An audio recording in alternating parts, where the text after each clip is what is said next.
para mais tarde. João, Evangelho, capítulo 13.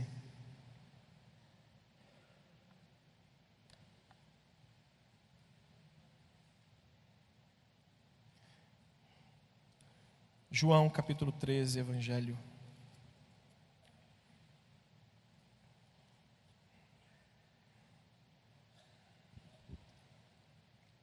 Quero voltar ao tema da semana passada, uma mensagem de encorajamento, a palavra de Jesus aos seus discípulos. Primeiro nós falamos em Mateus na semana passada, Mateus 10.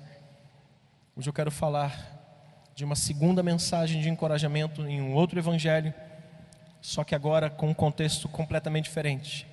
Capítulo 10, Jesus estava iniciando o seu ministério. Capítulo 13 de João, ele está preparando os seus discípulos, porque ele está nos dias finais do seu ministério.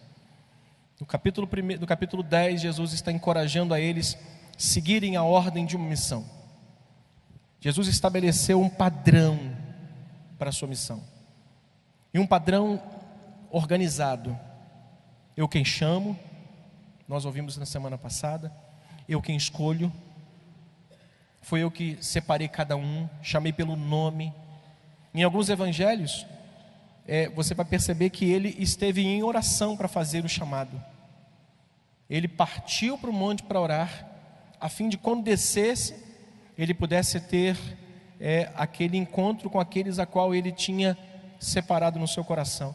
Então, o primeiro tempo foi quando ele separa, ele organiza a missão, colocando cada discípulo em ordem daquilo que ele estabeleceu. Então, capítulo 13 é o fechamento, talvez, de um momento onde ele encerra os momentos de milagres. E você vai ver desde o capítulo 2, os milagres de Caná da Galileia, até os capítulos na frente, 9, 10, você vai perceber Jesus fazendo milagres. Capítulo 11, em João, quando ele ressuscita o seu amigo Lázaro. Então, ao final, ele começa a preparar agora no cenáculo, ele reúne os seus discípulos e começa a estabelecer para eles aquilo que eles deveriam fazer, ou o que ele deixaria para os seus discípulos, porque ele disse: agora eu tenho que ir. Ele organiza, e depois da organização ele fala assim: agora eu vou preparar vocês, porque eu tenho que partir. A minha hora é chegada. Capítulo 13. É uma curta reflexão. Ora, antes da festa da Páscoa, sabendo Jesus que era chegado a sua hora de passar deste mundo para o Pai, tendo amado os seus que estavam no mundo, amou-os até o fim. Este amor aqui é o amor chamado amor perfeito, o amor perfeito de Deus. Amou-os até o fim. Verso 2: durante a ceia, tendo já o diabo posto no coração de Judas Iscariotes, filho de Simão, que traísse a Jesus, sabendo este que o Pai tudo confiara às suas mãos, e que ele viera de Deus e voltaria para Deus, levantou-se da ceia. O que ele fez, irmãos? Tirou vestimenta de cima, tomando uma toalha, cingiu-se com ela. Depois deitou água na bacia e passou a lavar os pés dos discípulos e a enxugar-lhes com a toalha com que estava cingido. Aproximando-se, pois, de Simão Pedro, disse: Simão, Senhor, tu que me lavas os pés a mim? Respondeu-lhe Jesus: o que eu faço não sabes agora, irá compreender depois. Verso 8, disse-lhe Pedro: nunca me lavarás os pés. Respondeu-lhe Jesus: se eu não te lavar, não tens parte comigo. Então Pedro lhe pediu o quê? Senhor, não somente os pés, mas também as mãos e a cabeça. E declarou-lhe Jesus: quem já se banhou não necessita de lavar senão os pés, quanto ao mais está todo limpo. Ora, vós estáis limpos, mas não todos. Pois, diz o texto, verso 11, ele sabia quem era o traidor, e foi isso que disse: nem todos estáis limpos. Pai, essa é a tua palavra. Nos abençoe nessa pequena reflexão, que possa esta nos ajudar, para que nós possamos continuar firmados e o nosso coração cheio desta palavra que nos certamente direcionará e nos fortalecerá na caminhada em nome de Jesus. Amém. O tema dessa reflexão, dessa segunda reflexão, é uma mensagem encorajadora. Diga comigo, uma mensagem encorajadora. É uma mensagem encorajadora. Eu espero que ela seja encorajadora para a sua vida. Como eu havia dito na semana passada, eu disse que o chamado do Senhor para cada um de nós é para que sejamos uma extensão da missão que Ele próprio realizou neste mundo. O chamado de Jesus aos seus discípulos não fora para que Ele pudesse compor um colégio de apóstolos e depois fizesse simplesmente daqueles homens figuras ao seu lado. Jesus não chamou aqueles homens para serem figuras ao seu lado. Jesus chamou aqueles homens, deu-lhes autoridade, deu-lhes capacidade, deu-lhes poder. Você pode curar enfermos, você vai sair para curar pessoas que estão doentes, vocês estarão impondo as mãos em pessoas possessas e elas serão libertas de demônios. Jesus não só chama os homens a serem pessoas a andarem do seu lado, mas deu-lhes autoridade.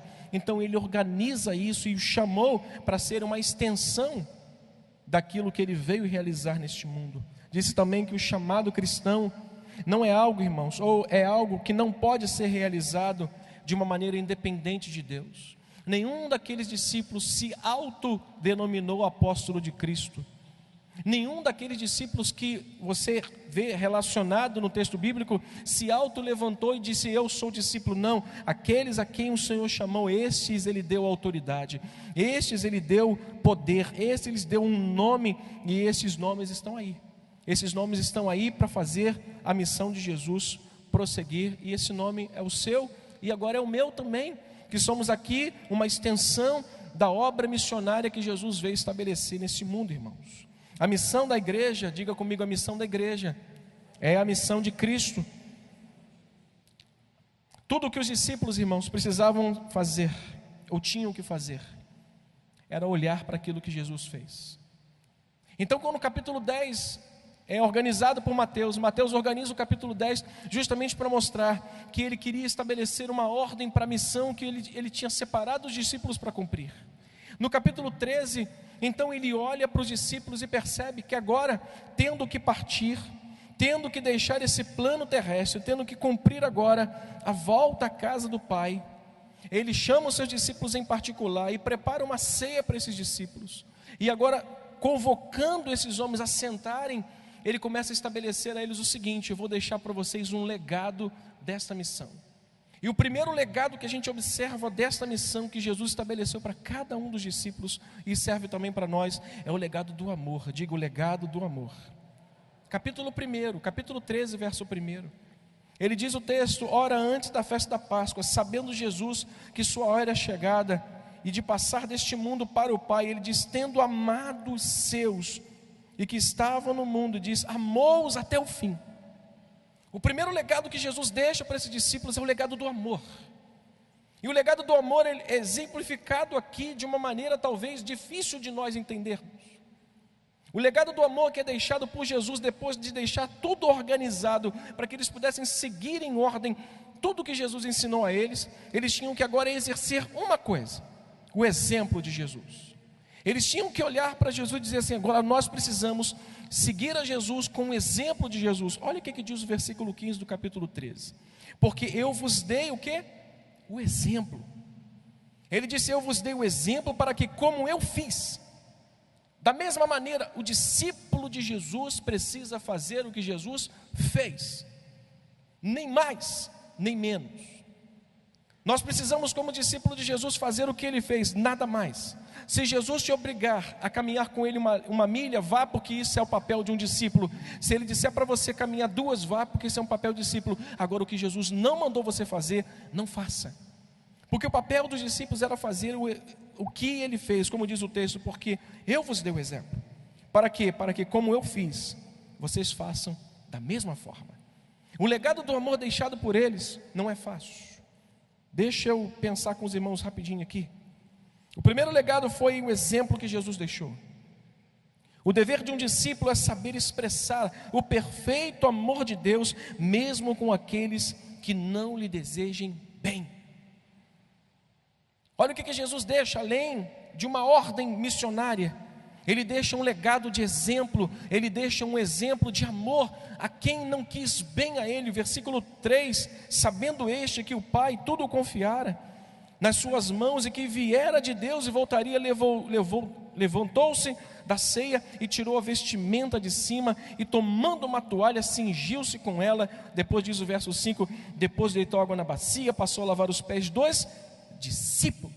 Quem estava no meio desses discípulos? Aquele que intentara no coração desde o início atraí-lo. O discípulo de Cristo, irmãos, seguir como discípulo de Cristo implica anularmos a nós mesmos. Implica a gente colocar de lado todo o pensamento que nós temos sobre nós mesmos, todo o pensamento de justiça própria, todo o pensamento que talvez tenhamos no coração de querer retribuir mal com mal, dar a mesma paga que nos deram. Jesus deixou um legado aos seus discípulos e diz: tudo que eu fiz, façam. O meu exemplo, sigam. Porque o discípulo não está acima do seu Senhor. Quando ele o chama lá atrás, ele mostra quem ele chamou, ele mostra as diretrizes do seu chamado, ele mostra o custo que é servi-lo, mas ele mostra uma coisa também. Ele apresenta que lá na frente nós teríamos que ser com ele parceiros no sofrimento.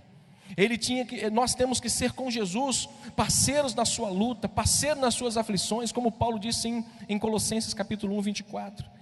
Nós temos que ser parceiro do Senhor, não só nos momentos de glória, mas no momento de dor e sofrimento, e Ele nos nos recompensará, como falou isso lá no capítulo 10, no fechamento, no versículo 34. Portanto, irmãos, seguir como discípulo de Cristo implica em revestir-nos daquilo que um dia nós recebemos. E o que nós recebemos? Perdão. Nós recebemos perdão, e o que de graça nós recebemos, de graça nós devemos dar. Quer ver um texto fascinante? É quando Jesus apresenta uma parábola do credor incompassivo.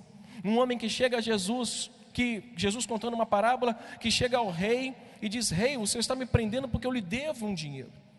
Tem misericórdia de mim, porque eu te pagarei tudo o que eu te devo. O rei teve compaixão daquele servo, e tendo compaixão daquele servo, o libera e diz: vá embora. Ao mesmo instante que ele sai, ele encontra-se com um seu devedor. Ele encontra-se com alguém que devia talvez para ele o menos que ele devia para o rei, mas ele disse: paga-me o que me deves, senão eu te prendo. E aquele homem pedir a mesma coisa que ele pediu para o rei, e ele disse: você, nada disso, tu vai me pagar, enquanto não me pagar, eu não te solto. Isso chegou ao conhecimento do rei.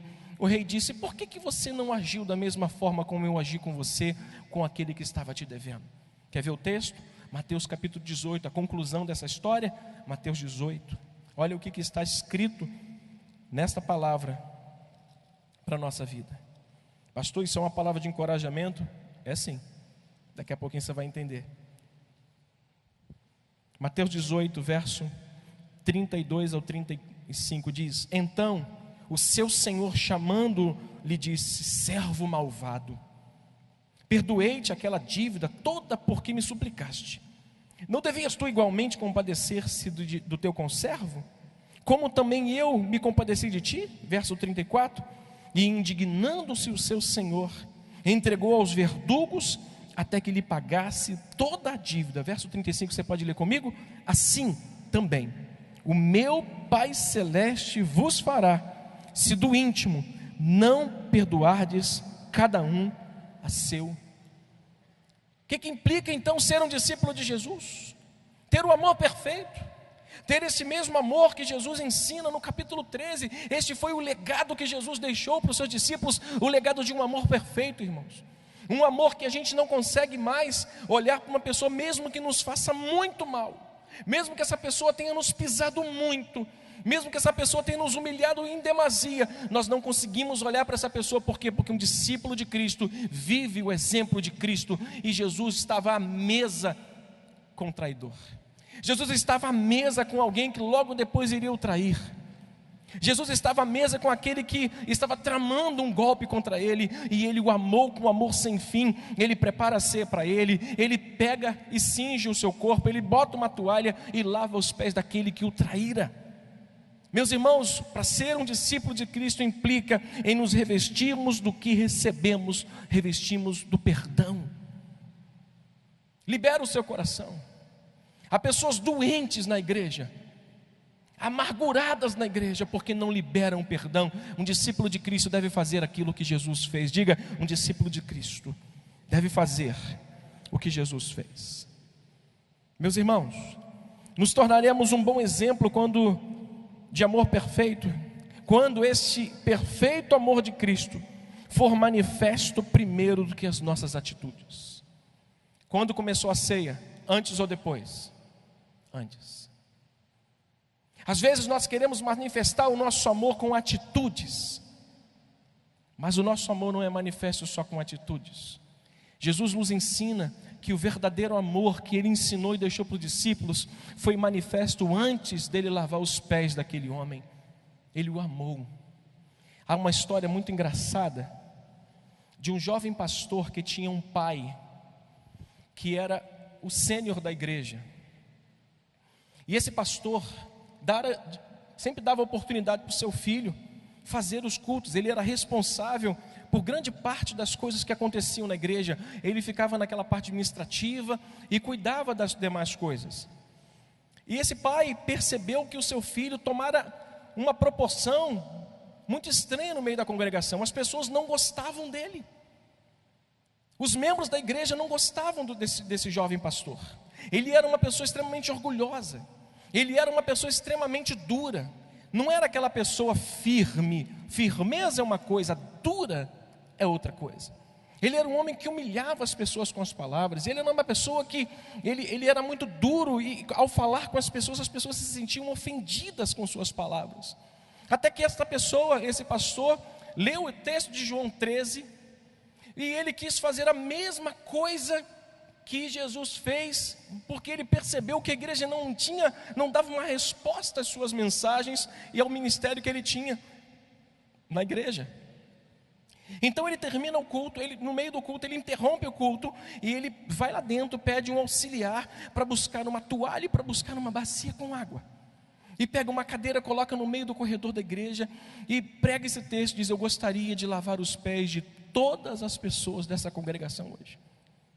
A começar pelo primeiro que está no banco, vem aqui à frente que eu quero lavar os seus pés. Ele dobrou o seu joelho e ninguém veio. Nem o primeiro, nem o último veio. Ninguém veio na frente para que ele pudesse lavar os pés. Aquele homem sobe o púlpito indignado, termina o culto antes da hora e despede a todos do jeito que ele sempre foi, rígido, duro com as pessoas. Ele machucava as pessoas com a sua atitude. E então as pessoas olharam e não deram atenção para o que ele fez. Ele terminou o culto e as pessoas foram embora. Ao fim do culto, ele chama o pai dele, e o pai dele ouve uma pergunta: pai, por que as pessoas não entenderam a mensagem, não quiseram fazer aquilo que eu gostaria de fazer com ela? Eu precisei escrever aqui porque eu esqueci o finalzinho da história. Aí o pai disse ao jovem pastor: o povo não precisa que você lave os seus pés, eles precisam que você os ame. Ele não precisa de atitudes, eles precisam de um coração que ame de verdade. E ele explicou: meu filho, você não vai conseguir lavar o pé de todo mundo, mas você pode amar a todos, com um jeito doce de ser pastor. Às vezes nós queremos mostrar para as pessoas que nós amamos, dando alguma coisa, fazendo alguma coisa. Isso até é legal, mas o teu amor verdadeiro, o amor perfeito de um discípulo de Cristo, ele nasce antes da atitude. Ele brota de um coração transformado e convertido pelo poder do Espírito Santo. Um coração que você pode ver uma pessoa que te fez muito mal e essa pessoa não te faz dano nenhum. Um coração magnificente como o de José, quando observa seus irmãos e pode tramar o que os seus irmãos tramou, mas ele disse: não, o que vocês intentaram contra mim, para vocês foram mal, mas Deus transformou em bem, para que vocês possam ver agora. Irmãos, nos tornamos um bom exemplo quando o perfeito amor de Cristo for manifesto primeiro do que as nossas atitudes. Aqui que nasce o perfeito amor de Deus. Portanto, Jesus deixa um legado. Se vocês querem assumir o ministério, se vocês querem assumir o chamado, se vocês entenderam a ordem que eu estabeleci para vocês, vivam agora do jeito que eu vivi, façam o que eu fiz. Seguir a Cristo implica, irmãos, como está lá no capítulo 18, implica, se eu puder, rapidamente, para não perder muito tempo, lá no capítulo 18, um texto, uma frase que ficou, diz o texto: não devias tu igualmente compadecer-se do teu conservo, como eu me compadeci de ti? É termos a mesma compaixão com a qual que desejamos que Jesus tenha compaixão de nós. Senhor, tem misericórdia de mim, mas somos não misericordiosos com as pessoas. Queremos um Deus bom para nós, mas não somos bons para as pessoas. Ser um discípulo de Cristo implica não só seguir uma ordem, seguir uma regra, mas viver o imperfeito amor e o exemplo que Ele mesmo viveu. Diga para você mesmo: eu preciso ser um bom discípulo de Cristo, vivendo o seu exemplo. Segundo legado que Ele deixa, para encorajar esses discípulos, é o legado da promessa. Capítulo 14, mesmo Evangelho, João 14, verso 1 ao 3, vai dizer assim: não se turbe, meus irmãos, o coração. Credes em Deus, crede também em mim. Na casa do meu Pai há muitas moradas. Se assim não fora, eu vou-lhe teria dito, pois vou preparar-vos lugar. E quando eu vos preparar lugar, Ele diz o quê? Voltarei. Voltarei para quê? E vos receberei para mim mesmo, para que aonde eu estou, vocês estejam também. Ele disse: eu vou preparar um lugar para vocês. Jesus está deixando agora a missão por conta deles, e diz: sigam o meu exemplo, mas tranquilize o coração de vocês, eu estarei com vocês, eu permanecerei do seu lado, eu vou, mas eu vou preparar um lugar para vocês. Irmãos, um discípulo de Cristo vive na esperança da volta de Cristo. Um discípulo de Cristo vive na esperança de que um dia tudo isso aqui vai passar. Diga: este lugar aqui, não é o meu lar definitivo. Você pode ter um endereço fixo, você pode ter um CEP, você pode ter 2 casas, 4 apartamentos, você pode ter uma casa de campo, uma casa de praia. O teu lugar não é aqui, nosso lar não é aqui. Jesus tem preparado um lugar melhor para nós. E quem quiser ficar com a chave da minha casa quando Jesus voltar, que fique e que pague as contas. Mas eu vou para um lugar onde Deus tem preparado para mim. Só que vai além disso.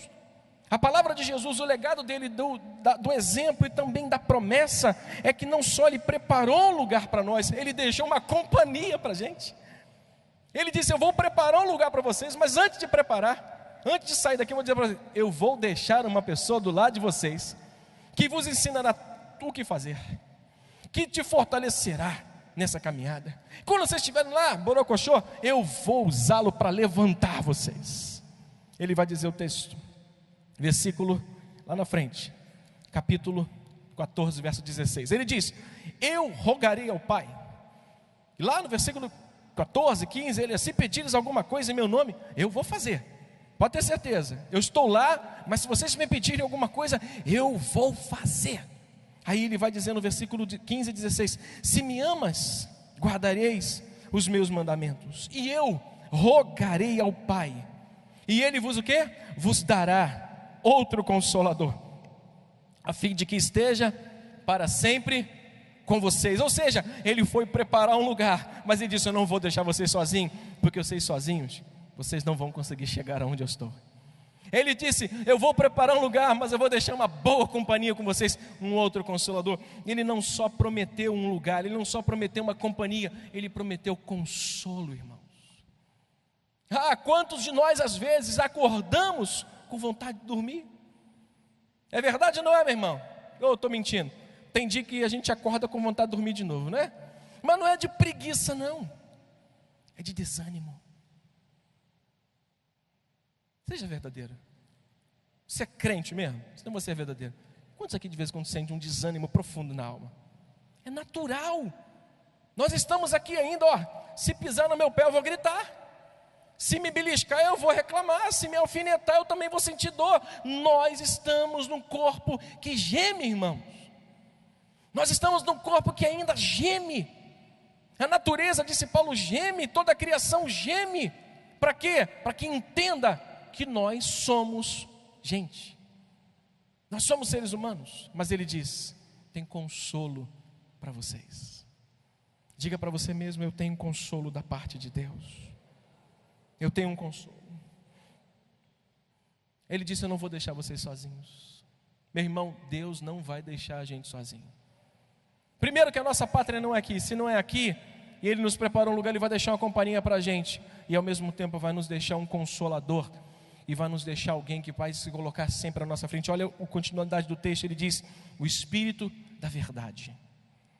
Que o mundo não pode receber. Por quê? Porque não vê, nem o conhece. Leia comigo o resto do versículo.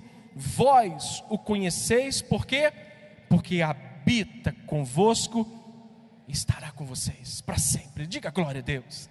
Diga glória a Deus mais alto, meu irmão. Ele não só habita em nós, Ele está conosco. A gente está lá meio desanimado, meio borocochô, daqui a pouco o Espírito Santo, rapaz, acorda. Aí Deus envia anjo para visitar a tua casa, Deus envia alguém para ligar para você e falar assim, meu irmão, Deus é contigo. Envia uma mensagem por internet, por zap, e diz essas coisas servem até para isso, né? Aí, irmão, Deus é contigo, isso é o Espírito Santo te consolando, meu irmão.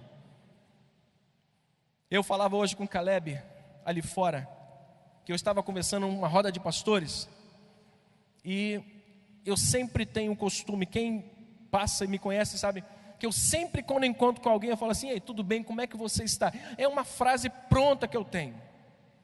E aí, tudo bem, como é que você está? E quando eu estava na roda desses pastores, chegou um irmão que não era pastor, e eu disse, ei meu irmão, beleza, como é que você está? Tudo bem? Aí o pastor deu um passo para trás. Eu não entendi, confesso que os irmãos que eu não entendi. E depois que o irmão foi embora, ele disse assim, rapaz, eu vou te dar um conselho, não faça essa pergunta de novo não. Eu disse, por quê, meu irmão?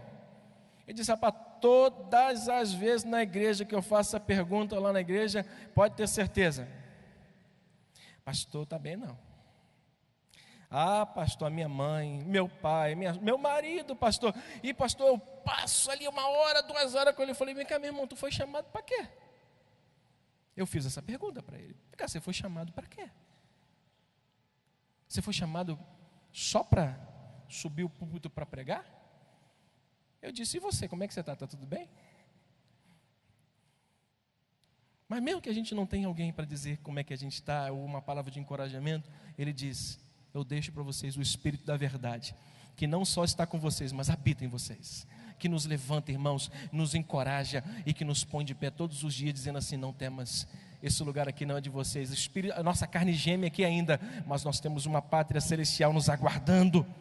Quer ver a prova disso? Quando Saulo assola a igreja, quando Saulo persegue a igreja, quando Saulo começa a emplacar a sua ira contra a igreja, o que é que Deus faz em Jesus? Se põe no meio entre Saulo e a igreja e diz, Saulo, por que tu persegue os meus?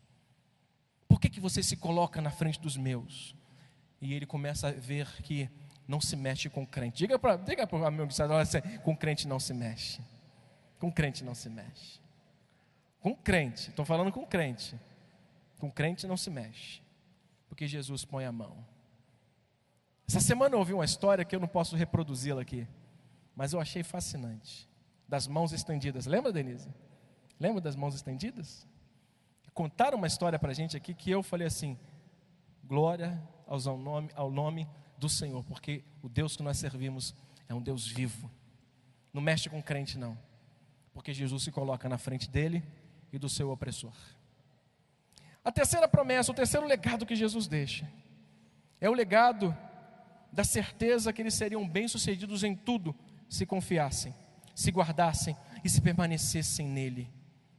O segredo de você ser bem-sucedido na vida cristã não é só você fazer belas orações, não é só você vir em todos os cultos da igreja, não é só você dizer assim, Senhor, eu canto bem, eu sirvo bem, meu dízimo é alto, é permanecer em Deus. O segredo de ser bem-sucedido é permanecer debaixo da mão de Cristo. Diga isso comigo, o segredo da minha vitória, o segredo da minha vida é permanecer em Jesus. Capítulo 15, verso. Estamos em João, tá bom? 13, 14, 15. Capítulo 15, versos de 1 ao 5, nós vamos de 1 ao 7. É uma leitura longa, mas bem rápida. Ele diz: eu sou a videira. Ele já disse: eu que sou. Eu sou a videira verdadeira e o meu pai é o agricultor. Todo ramo que estando em mim e não der fruto, que ele faz? Vamos lá, lê comigo. Ele corta. E todo que dá fruto, ele limpa. Para quê? Para que produza mais fruto ainda. Louvado seja o nome do Senhor. Ele diz: vocês estão limpos pela palavra que eu vos tenho pregado. Ele diz, verso 4: permanecei em mim, e assim eu permanecerei em vós. Como não pode o ramo produzir fruto de si mesmo, se não permanecer na videira, assim nem vós podeis dar, se não permanecerdes em mim. 5, leia comigo: eu sou a videira, vós sois os ramos. Quem permanece em mim e eu nele, esse dá muito fruto. Por quê? Porque sem mim nada podeis fazer. Se alguém não permanecer em mim, esse será lançado fora à semelhança do ramo, secará, e apanham, lançam no fogo e queimam. 7, se permanecerdes em mim. Leia com voz pentecostal: se permanecerdes em mim, e as minhas palavras permanecerem em vós, pedireis o que quiserem, e vocês serão bem-sucedidos. Glórias ao nome do Senhor. Ele disse: eu vou deixar o meu legado do amor, sigam. Eu vou deixar a minha promessa para vocês. Eu vou deixar a certeza de que vocês serão bem-sucedidos se permanecerem ao meu lado. Lá no capítulo 1, capítulo 2 de 1 de Pedro, não abra. Eu disse no domingo que a igreja, o grupo que estava disperso por 4 províncias, que tinham sido dispersos da primeira perseguição, eles esconderam-se em várias províncias. Pedro, sabedor que eles estavam escondidos, mas estavam frutificando, pregando a palavra nessas províncias, e que essas pregações estavam emplacando a ira dos homens, e que eles seriam perseguidos. Pedro, sabedor disso, pega uma carta, envia uma carta para eles, para cada província dessa, para cada crente que está em cada canto desse, preocupado com a perseguição. Pedro envia uma carta para ele dizendo assim: ó, o segredo de ganhar a vitória, o segredo de ganhar a batalha contra o mal é despojando de maldade, é tirando tudo que não presta do coração de vocês e vivendo como recém-nascidos que precisam da palavra de Deus. A primeira coisa que Pedro fala é: esvaziem-se de vocês mesmos e encham-se da palavra, desejem ardentemente como crianças. Pedro fala: o segredo de permanecermos de pé em meio às lutas, é com esse alimento aqui, meu irmão. Não tem reza forte, não tem oração da irmã Mariazinha, não tem oração do pastor que é fogo puro, que é o raio-x de Jeová. Não tem, meu irmão. O que sustenta um crente em meio à perseguição é a palavra. O caráter do Filho de Deus foi aprovado na tentação. O caráter de Jesus foi provado para todos como Filho de Deus, quando Jesus foi levado pelo Espírito ao deserto para ser tentado. E ele diz: este é Filho de Deus. Não foi só quando ele ouviu a voz dizendo: este é o meu Filho amado, no batismo, mas quando ele sai do deserto e os anjos lhe servem. Meus irmãos, Pedro não satisfeito, ele lá no versículo 9, já pulei um, ele vai dizer assim: não precisam ter medo. Se vocês se despojarem de tudo que é ruim e se revestirem do que é bom, beberem e comerem da palavra, vocês não precisam temer, porque vocês são raça eleita. Pedro lembrou a esses irmãos que estavam escondidos por 4 províncias, de quem eles eram. Quem somos nós? Diga comigo: eu sou o povo de Deus. Mas está muito desânimo, está igual o time do Flamengo. Diga assim: eu sou o povo de Deus. Então nós não temos o que temer, meus irmãos. Nós não temos o que temer. Nós não temos o que temer. Pedro está dizendo para eles: vocês são raça eleita, povo de propriedade exclusiva. Eu sou a propriedade de vocês. Não entrem nessa propriedade. Não entrem, porque se entrarem, eu vou pegar vocês. Irmãos, o segredo para sermos bem-sucedidos é permanecermos em Cristo. Não saia. Não siga meia jornada. Pastor, irmão, como é que você está? Mais ou menos é menos bênção. Pastor, meu irmão, você está firme? Mais ou menos. Pastor, eu estou bem, eu estou firme, estou igual uma mulher sunamita. Está tudo ruim, mas eu dizendo, vai tudo bem para a glória de Deus. O mar está pegando fogo. O oceano está em chamas. Mas vai tudo bem para a glória de Deus. Sabe por quê? Porque nós temos o legado do amor sobre nós. Nós temos o legado da promessa que Ele vai voltar e vai nos tirar deste lar para o lar celestial. E temos a esperança de sermos bem-sucedidos se permanecermos nele. E a gente vai chegar ao quarto e ao quinto rapidamente, dizendo no versículo capítulo 16, que é o legado da esperança. Ele deixa esse legado aos discípulos. Lá no capítulo 16, no versículo 1 ao 4, novamente, diz assim: tenho-vos dito estas coisas, para que não vos escandalizeis. Eles vos expulsarão das sinagogas, mas vem a hora em que todo o que vos matar, julgará com isso, está dizendo, é um culto a Deus. Isto farão, porque não conhecem o Pai, nem a mim. Ora, estas coisas vos tenho dito para quê? Para que quando a hora chegar, vos recordeis de que eu vou-las disse. Não vou-las disse desde o princípio, por quê? Porque eu estava com vocês. Vá lá para o versículo 32 e 33, diz assim: e eis que vem a hora, e já é chegada, em que sereis o quê? Dispersos, cada um para a sua casa, e me deixareis só. Contudo, não estou só, porque o Pai está comigo. Agora verso 33 diz: estas coisas vos tenho dito, para que tenhas paz em mim. No mundo passais por aflições, mas tende bom ânimo, eu venci o mundo. Glórias ao nome do Senhor. Ele diz: eu vou deixar para vocês uma esperança. Eu vou deixar uma esperança para vocês suportarem as tribulações. Versículo de 1 ao 4. Eu vou recordar vocês de tudo, mas eu vou dar esperança para vocês suportarem essas aflições. Mas eu vou dar também uma esperança para vocês terem paz no meio da tribulação. O que Jesus está dizendo? Que na nossa caminhada não teremos ausência de tribulação. Diga comigo, na minha caminhada, eu não terei ausência de lutas. Diga, palavra encorajadora, hein, pastor?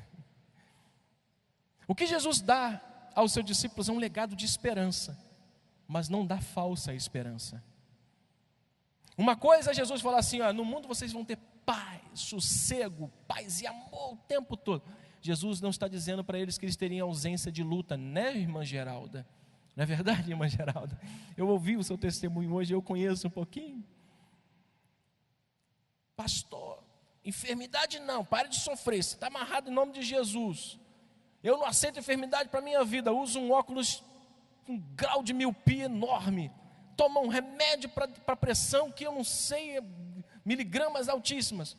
Meu irmão, nós estamos num corpo terrestre. Jesus não está prometendo paz sem tribulação, Ele está dizendo, no mundo tereis aflições, mas eu vos dei a paz. Ele nos deixou uma esperança, Ele nos deixou um intercessor. Finalizo com o capítulo 17, somente o versículo 9 e o 10 diz assim: é para que eles, é por eles que eu rogo. Ele disse, eu vou, mas eu vou ficar aqui intercedendo por vocês. Olha o verso 9, leia comigo por gentileza. É por eles que eu rogo. Não rogo pelo mundo, mas por aqueles que me deste, porque são teus. Ora, todas as minhas coisas são tuas, e todas as coisas são minhas, e neles eu sou glorificado. Que Deus nos ajude nessa nossa missão. Eu escrevi no final, o chamado cristão é uma missão que exige disposição para testemunharmos de Cristo até o fim. Exige de nós disposição, porque as ferramentas para a gente suportar, Jesus deixou.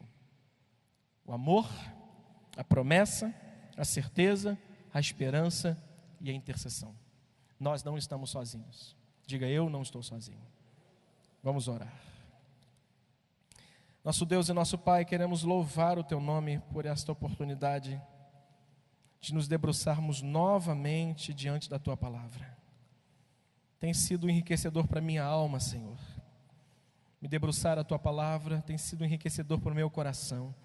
E assim eu quero dividir com esses irmãos aquilo que julgo ser importante, Senhor, para cooperar com o crescimento desta igreja.